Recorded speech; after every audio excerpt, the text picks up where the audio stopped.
तो अपनी अपनी बहन के भाइयों एक और नई वीडियो में तुम सभी का स्वागत है। तो आज की वर्सेस बैटल में हम भिड़ाने जा रहे हैं शकल का भूम भूम वाली पेंसिल और पहाड़ को। अभी मेरी स्क्रिप्ट में छेड़खानी कौन करता है यार।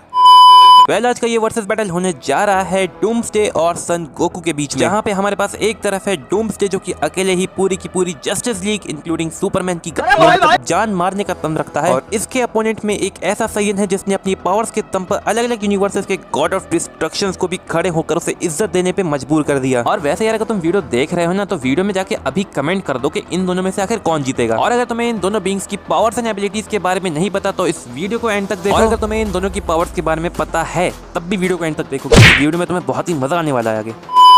तो अब बात कर लेते हैं कि अपना आखिर इन दोनों बीइंग्स को किस बेसिस पे कंपेयर करेंगे। तो इनका कंपैरिजन होगा इनकी स्ट्रेंथ, इनकी स्पीड, इनकी ड्यूरेबिलिटी, इनके रिफ्लेक्सेस, फाइटिंग स्किल्स और इंटेलिजेंस के ऊपर। और हाँ, साथ ही में इनके पास जो इनकी खुद की स्पेशल पावर्स हैं उनको भी डिस्कस कर लेंगे और इनके कुछ फीट्स को भी। तो बिना देरी करे let's get on to the judgement. तो सबसे पहले अपना बात कर लेते हैं डूम्सडे की पावर्स एंड एबिलिटीज के बारे में। तो भाई लोग, डूम्सडे एक ऐसा माइंडलेस क्रिएचर है जिसके पास सुपरमैन की सारी पावर्स हैं, मगर उसके पास ये जो पावर्स है ना वो सुपरमैन से भी कई गुना ज्यादा है। फॉर एग्जांपल, सुपरमैन के पास जो हीट विजन है उससे 2 से 3 गुना ज्यादा पावरफुल हीट विजन डूम्सडे के पास है। डूम्सडे के पास ऐसी सुपर ह्यूमन स्ट्रेंथ है, ऐसी सुपर ह्यूमन स्ट्रेंथ है कि जस्टिस लीग ने होगी। मतलब भाई लोग सही में इसके पास इतनी स्ट्रेंथ है कि इसने मूवीज में ही सुपरमैन और वंडर वुमन को अपना पंचिंग बैग बना दिया था। और अगर मैं एनिमेटेड सीरीज की बात करूं तो इसने वंडर वुमन को लगभग जान से ही मार दिया था। वो तो बीच में सुपरमैन आ गया था तब जाके वंडर वुमन की बस जान बच पाई थी। और उसके बाद भी जब डूम्सडे सुपरमैन से लड़ा तब भी भाई सुपरमैन सिर्फ डेड लाइन से ही जीत पाया था उससे। मतलब भाई लोग, सुपरमैन ने जब डूम्सडे को मारा तब वो भी मर गया था। और हाँ भाई लोग, एक बात मैं मेंशन कर दूं कि मुझे कॉमिक्स के डूम्सडे की पावर्स के बारे में ज्यादा नहीं पता है क्योंकि मैं इसकी कॉमिक्स नहीं देखता हूँ। डूम्सडे ने सुपरमैन और वंडर वुमन दोनों के पंचेस को ही सहा था अपने ऊपर, और इन दोनों ही बीइंग्स के पंचेस कितने ज्यादा डेडली होते हैं ये शायद बताने की भी जरूरत नहीं है। और उसके बावजूद भी क्या डूम्सडे को फर्क पड़ा?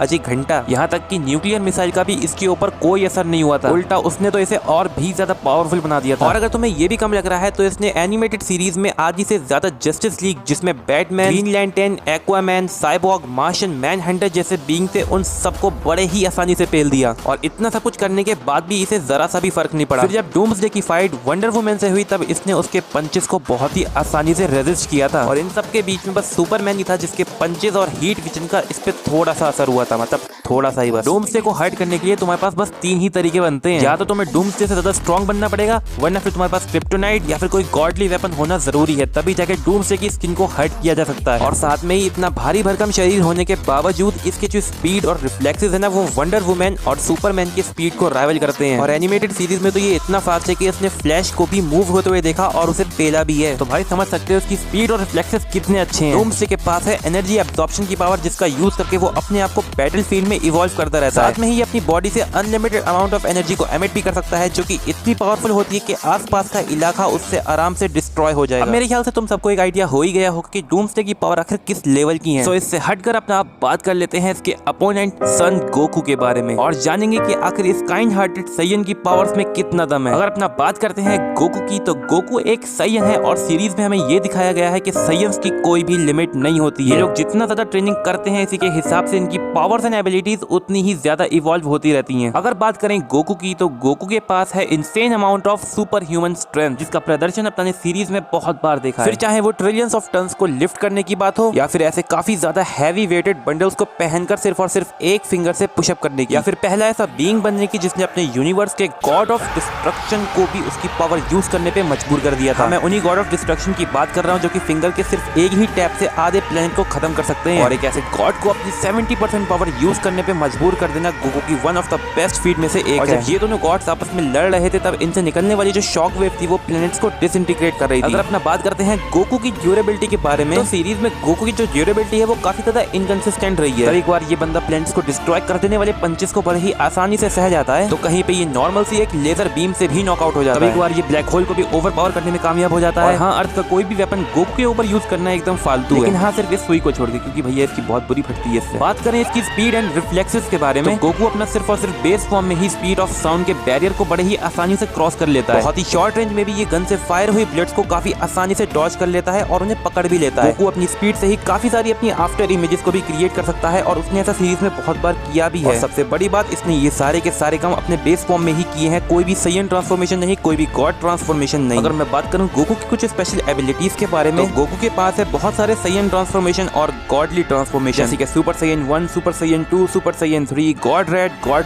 Blue with Kaioken 10, 20, ultra instinct और मास्टर अल्ट्रा इंस्टिंक्ट, जिनमें आने के बाद इसकी स्ट्रेंथ इतनी ज्यादा बढ़ जाती है कि यह यूनिवर्स को काफी आसानी से डिस्ट्रॉय कर सकता है। गॉड रेड फॉर्म में ये स्पीड ऑफ लाइट को भी क्रॉस कर जाता है। और भाई साहब, अगर मास्टर अल्ट्रा इंस्टिंक्ट की बात करी जाए तो स्पीड ऑफ लाइट तो उसके लिए कुछ भी नहीं है। अगर गोकू अपनी मास्टर अल्ट्रा इंस्टिंक्ट फॉर्म को यूज करता है तो उस फॉर्म में उसे छू पाना भी बहुत ही ज्यादा मुश्किल हो जाता है। इस फॉर्म में गोकू के पंचेस इतने ज्यादा फास्ट होते हैं कि सामने वाला बंदा देख भी नहीं सकता उन पंचेस को। गॉड रेड तक की सारी फॉर्म्स इस प्लैनेट्स को तो काफी आसानी से डिस्ट्रॉय कर सकती हैं और उसके ऊपर की जो फॉर्म है जैसे कि सुपर साइयन ब्लू और ultra instinct, master ultra instinct, तो ये पूरे के पूरे यूनिवर्स को खत्म कर सकती है। और गोकू के पास सिर्फ ट्रांसफॉर्मेशन ही नहीं है, उसके पास बहुत सारी एबिलिटीज भी हैं। फॉर एग्जांपल, गोकू के पास है खुद के बहुत सारे कामेहामेहा अटैक्स। गोकू के पास है अपना ट्रम्प कार्ड जिसे हम कहते हैं स्प्रिट बॉम्ब, इंस्टेंट ट्रांसमिशन, जिसका यूज करके वो एनर्जी सिग्नेचर को पूरे के पूरे यूनिवर्स में कहीं भी ढूंढ सकता है और वहाँ पे टेलीपोर्ट भी हो सकता है। गोकू अपनी फाइट में ज्यादा सीरियस नहीं होता है, मगर जहाँ पर भी ये अपनी फाइट में सीरियस हुआ है वहाँ पे वो सामने वाला बीइंग बहुत ही बुरी मौत मरा है। गोकू अपनी फाइट में जितना ज्यादा गुस्सा होता रहेगा उसकी पावर्स एंड एबिलिटीज उतनी ही ज्यादा बढ़ती रहेंगी। तो भाई लोग, मेरी इन बातों से शायद तुम्हें गोकू की पावर्स एंड एबिलिटीज के बारे में थोड़ा आइडिया हो गया होगा। फाइनली अपना आप कंपेयर कर लेते हैं इस साइयन को उस क्रिप्टोनियन मॉन्स्टर से और जानते हैं कि किसमें ज्यादा दम है। तो अगर अपना फीड वाइज कंपेयर करते हैं कि डूम्सडे और गोकू में से किसके ज्यादा अच्छे फीड हैं, तो डूम्सडे ने अकेले ही पूरी की पूरी जस्टिस लीग को पेला है, including Superman and wonder woman. और सुपरमैन को तो भैया वो मूवीज और एनिमेटेड सीरीज दोनों में ही जान से मार चुका है पहले ही। हाँ यार, एक कॉमिक इंसिडेंट मुझे पता है इसके बारे में, जब डूम्सडे की फाइट डार्क साइड से हुई थी तब वहाँ पे इसने डार्क साइड को अनकॉन्शियस कर दिया था, स्पेस टाइम के फैब्रिक को ब्रेक किया है, इसकी स्किन को भी पेनिट्रेट कर पाना बहुत ही मुश्किल है। लेकिन वहीं पे गोकू ने इससे बहुत ही ज्यादा बेहतरीन फीट शो किए हैं अपनी सीरीज में। लाइक तुम लोग अल्ट्रा इंस्टिंक्ट का ही एग्जांपल ले लो भाई, वो एक ऐसी फॉर्म है जो कि गॉड्स भी अचीव नहीं कर पाते हैं। गोकू पहला ऐसा मॉडल है जिसने वो अल्ट्रा इंस्टिंक्ट फॉर्म को अचीव किया और उसे थोड़ी टाइम में मास्टर किया है। भले ही गोकू की ड्यूरेबिलिटी डूम्स से जितनी ना हो, मगर उसकी जो स्ट्रेंथ और स्पीड है वो डूम्स जैसे कहीं गुना ज्यादा है। Ultra instinct form, super Saiyan blue form और गॉड रेड फॉर्म में भी। जब गोकू ने बीरस तक गॉड ऑफ डिस्ट्रक्शन से फाइट की थी तब उसने अपनी गॉड रेड फॉर्म में पूरे के पूरे यूनिवर्स को हिला के रख दिया था अपने पंचेस की शॉक वेव से। जैसे कि यूनिवर्स होता है, मल्टीवर्स होता है, वैसे ही ड्रैगन बॉल यूनिवर्स में वर्ल्ड ऑफ वॉइड है, जिसे तुम मार्वल का ओमनीवर्स भी कह सकते हो। तो अल्ट्रा इंस्टिंक्ट फॉर्म ने पूरे के पूरे वर्ल्ड ऑफ वॉइड, जिसका कोई भी एंड नहीं है, उसे भी हिला के रख दिया था अपने सिर्फ अराइवल से। जहाँ पे डूम्सडे प्लैनेट या फिर सोलर सिस्टम को डिस्ट्रॉय कर सकता है, वहाँ पे गोकू यूनिवर्स और मल्टीवर्स तक भी पहुंच सकता है। जहाँ पे डूम्सडे की पावर्स की एक लिमिट है, लेकिन वहीं पे साइयंस की पावर की कोई भी लिमिट नहीं है। हाँ, गोकू के सुपर साइयन 1, 2 और 3 को डूम्सडे पेलेगा, लेकिन जहाँ पे गोकू ने अपनी गॉड की का यूज करना शुरू किया वहाँ पे डूम्सडे का कोई चांस है ही नहीं। तो हाँ, मेरे हिसाब से इन दोनों की फाइट का विनर गोकू होगा। हाँ, जिसने स्टार्टिंग में गोकू के ऊपर वोट किया था भाई लोग, जीत चुके हो तुम। So that's all about this versus guys. अगर आपको ये वीडियो पसंद आई हो तो इस वीडियो को लाइक कर देना, चैनल पे नए हो तो चैनल को भी सब्सक्राइब कर देना और बेल नोटिफिकेशन को भी ऑल पे सेट कर देना, ताकि आपको ऐसे ही मजेदार वर्सेस बैटल देखने को मिलते रहें। तो बहन के भैया, तब तक के लिए टेक केयर, गुड बाय।